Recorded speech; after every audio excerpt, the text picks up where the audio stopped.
योगेश बाबू, आज के वीडियो में बात करते हैं उन कंसिक्वेंसेस के बारे में जो एक्स्ट्रा मैरिटल अफेयर की वजह से आ जाता है।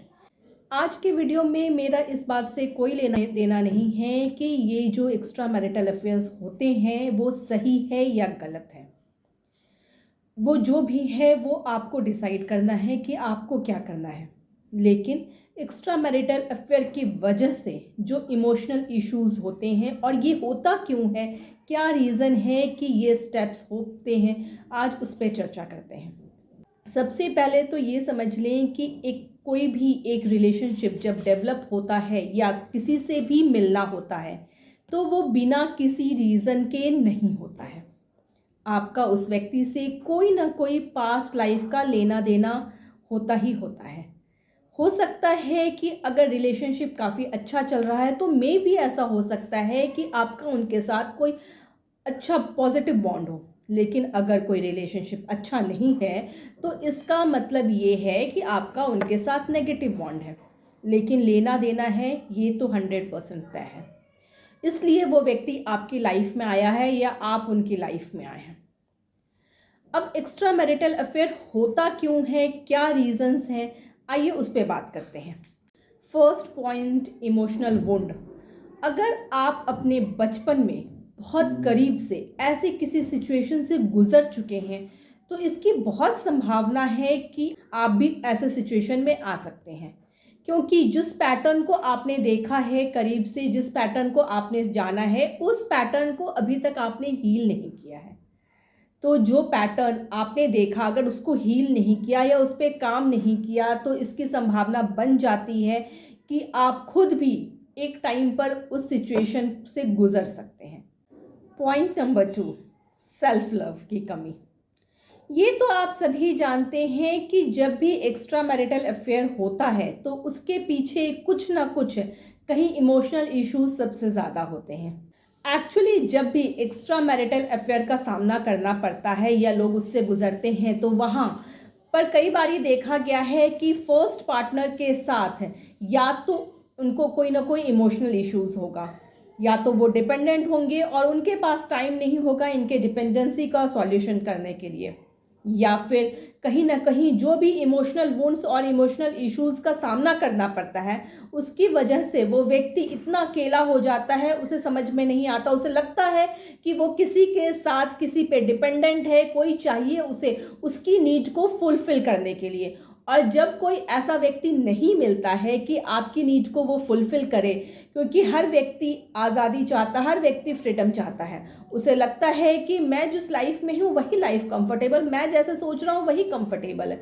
और जब ऐसी सिचुएशन आती है जहाँ एक पार्टनर अपने दूसरे पार्टनर को पूरी तरह से टाइम नहीं दे पाता है और तब दूसरे पार्टनर को ऐसा लगता है, और इस सिचुएशन में भी कई बारी ये एक्स्ट्रा मैरिटल होता है। तो अगर ऐसा कोई सिचुएशन, इसका मतलब साफ है कि उस व्यक्ति के अंदर सेल्फ लव की कमी है। उसे वो किसी पे डिपेंडेंट रहना उसे पसंद है, उसे चाहिए कि कोई उसे वैलिडिटी देते रहे, कोई उसे प्यार देता रहे। अगर आप खुद से, आपके अंदर प्यार नहीं है, अगर आप खुद को वैलिडेट नहीं कर रहे हैं, अगर आप किसी और पे डिपेंडेंट है, खुद पे डिपेंडेंट नहीं है इमोशनली, मैं किसी फाइनेंशियली की बात नहीं कर रही हूँ, अगर आप इमोशनली खुद पे डिपेंडेंट नहीं हैं तो इसका मतलब साफ है कि आपके अंदर कुछ तो कमी है। तो आप एक रिश्ते में जाएं या मल्टीपल रिश्ते में जाएं, आपकी सिचुएशन वही की वही बनी रहेगी जब तक आप उसे प्रॉपर तरीके से हील नहीं करेंगे। तो अगर आप एक रिलेशनशिप से खुश नहीं हैं और आपने मल्टीपल रिलेशनशिप को भी ट्राई करने की कोशिश की है और आप अभी भी खुश नहीं हैं, तो इसका मतलब साफ है कि आपको खुद के ऊपर काम करने की ज़रूरत है। आपको ज़रूरत है इनर वर्क की। Bond of Karma, point number 3। रिश्ते में हमारे आसपास इतने सारे लोग होते हैं तो हमें बड़ा मज़ा आता है कि उसकी स्टोरी के बारे में जाने, उसकी कहानी जाने, उस पर जजमेंट दें। मगर क्या आपको पता है कि ये सारी स्टोरीज, ये सारी कहानियाँ जो है वो कहीं ना कहीं आपको और ज़्यादा कर्मों के ताने बाने में से जोड़ देती है।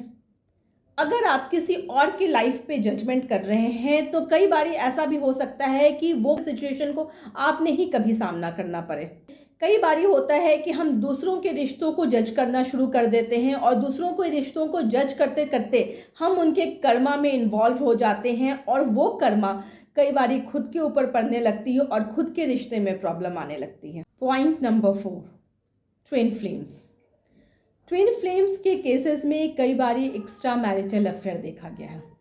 ट्विन फ्लेम एक ही सोल्स होते हैं जो कि 2 पार्ट में डिवाइड होकर और रीइनकार्नेट होते हैं और उसके बाद उनकी जर्नी स्टार्ट होती है। उस रिश्ते के ऊपर कोई भी रिश्ता मुश्किल हो जाता है। वो अगर सेम टाइम लाइन में आए हैं अर्थ पे तो इसका मतलब साफ है कि उनका मिलना निश्चित है और ऐसे स्थिति में वो भले ही एक अच्छे रिश्ते में भी हों पहले से, कि अगर उनकी रिलेशनशिप जिनके साथ है वो एक पहले अच्छे रिश्ते में भी हैं तो भी कई बारी उस केसेस में भी एक्स्ट्रा मैरिटल अफेयर देखा गया है। ट्विन फ्लेम और एक्स्ट्रा मैरिटल अफेयर एक अपने आप में एक बड़ी टॉपिक है जिसको मैं फिर कभी और लेकर आऊँगी, लेकिन मैं आज बात कर रही हूँ सिर्फ और सिर्फ एक्स्ट्रा मैरिटल अफेयर की। तो मैं बता दूँ कि उस केसेस में भी देखा गया है, तो उस केसेस में भी अगर आप किसी भी इमोशनल इश्यूज से गुजर रहे हैं, चाहे वो गिल्ट हो, चाहे वो फियर हो, सोसाइटी प्रेशर हो या किसी भी तरह का कोई भी डर हो, तो आपको हील करने की ज़रूरत है और ज़रूरत है आपको खुद पे काम करने की। तो अब आप सोच रहे होंगे कि ये सारे पॉइंट्स मैंने ये तो बता दिए, बट करना क्या है? करना वही है आपको खुद पे काम। जब तक आप खुद पे काम नहीं करेंगे, जब तक आप अपने ओल्ड पैटर्न्स को हील नहीं करेंगे, जब तक आप उससे बाहर नहीं निकलेंगे, जब तक आप अपने कर्मों को, जो कि आपके प्रीवियस लाइफ से कोई आया है इंसान और उसके साथ जो आपके कर्म हैं, आप उससे बाहर नहीं निकलेंगे, तब तक ये सिचुएशन और ये चीज़ें चलती ही रहेंगी। तो इसके लिए आपको इमोशनल प्रेशर लेने की ज़रूरत नहीं है, बल्कि ज़रूरत है खुद पे काम करने की, यानी कि इनर वर्क करने की। इनर वर्क के टूल्स एंड टेक्निक्स न ही सिर्फ आपको कार्मिक बॉन्ड से बाहर निकालेंगे, बल्कि आपको अपने आप को भी, यानी कि आपको अपने अंदर भी सेल्फ लव को बढ़ाने में हेल्प करेंगे। और जैसे जैसे आप उन टूल्स एंड टेक्निक्स से काम करते जाएंगे खुद के ऊपर, आपकी एनर्जीज बढ़ती जाएगी और आपकी एनर्जीज बढ़ेगी तो आप एक्चुअली में समझ पाएंगे कि आपके लिए बेहतर क्या है, आपके लिए क्या सही है, क्योंकि बात यहाँ पर सिर्फ और सिर्फ आपकी हो रही है, किसी और की नहीं। तो value yourself and think about yourself. God bless you. Yogesh Baba.